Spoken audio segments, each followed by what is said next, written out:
কারণ ইলেকশন হলেই তৃণমূল হারবে। পুলিশ বলছে আমরা দিতে পারবো না, পুলিশ। আর দীর্ঘদিন ধরে এগুলো জবরদখল করে কোঅপারেটিভ ব্যাংকগুলোতে, সোসাইটিগুলোতে যে টাকা আছে সেগুলো লুট করবার জন্য তৃণমূল মনোনীত সব লোকজনকে বসিয়েছে। যেখানে নির্বাচন হচ্ছে, সেটা মুর্শিদাবাদে দেখেছো, ময়ূরাক্ষীতে দেখেছো, মেদিনীপুরে দেখেছো, তৃণমূল হারছে। সেই জন্য ওরা গাছবাড়ি করে ভোট করতে দিচ্ছে না, অর্থাৎ গণতান্ত্রিক অধিকার কেড়ে নিচ্ছে। ছাত্র সংসদ আরো তার চেয়ে মারাত্মক। ওখানে টাকা রোজগার করা, তোলাবাজি করা, ভর্তি করা, প্রমোশন দেওয়া, অ্যাপয়েন্টমেন্ট করা, কন্ট্রাক্টর দেওয়া, এসব হচ্ছে তৃণমূলের নামে কিছু গুন্ডা পোষা হয়েছে।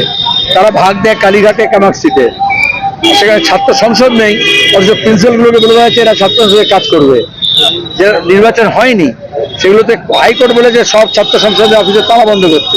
আর তৃণমূল সেই ছাত্র সংসদ অফিসে রেপ করছে, ধর্ষণ করছে। তার বিরুদ্ধে ছাত্ররা যেমন ক্যাম্পাসে লড়াই করছে, বাংলার মানুষকে সজাগ এবং সতর্ক হতে হবে। কারণ তাদের তৃণমূলের ঘরের মেয়েরাও নিরাপদ নয়। অবশ্যই নির্বাচিত ছাত্র সংসদ হোক, নির্বাচনে কোঅপারেটিভ হোক, নির্বাচিত সরকার হলে, নির্বাচন হলে মানুষের প্রতি দায়বদ্ধতা বাড়ে। কারণ বছর বছর নির্বাচন করতে হয়, ভালো কাজ করতে হয়, নাহলে তাড়ি দেয়। আর যদি ভোট না হয়, বোমা বন্দুক পিস্তল দিয়ে দখল করে, তাহলে যত রকমের খারাপ কাজ করতে পারে।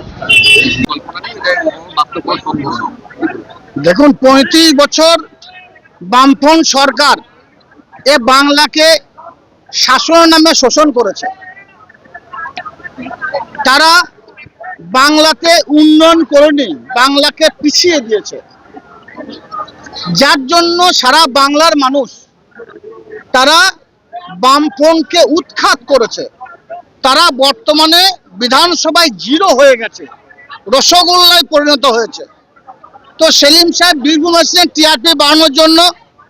বীরভূম জেলার একটাও তিস্তর গ্রাম পঞ্চায়েত নির্বাচনও একটাও সদস্য তাদের কাছে নেই।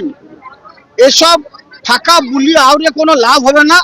মমতা বন্দ্যোপাধ্যায় 2011 থেকে 2025 কয়েক বছরের ব্যবধানে এই বীরভূম জেলা বাংলার অভাবনীয় পরিবর্তন ঘটিয়েছেন।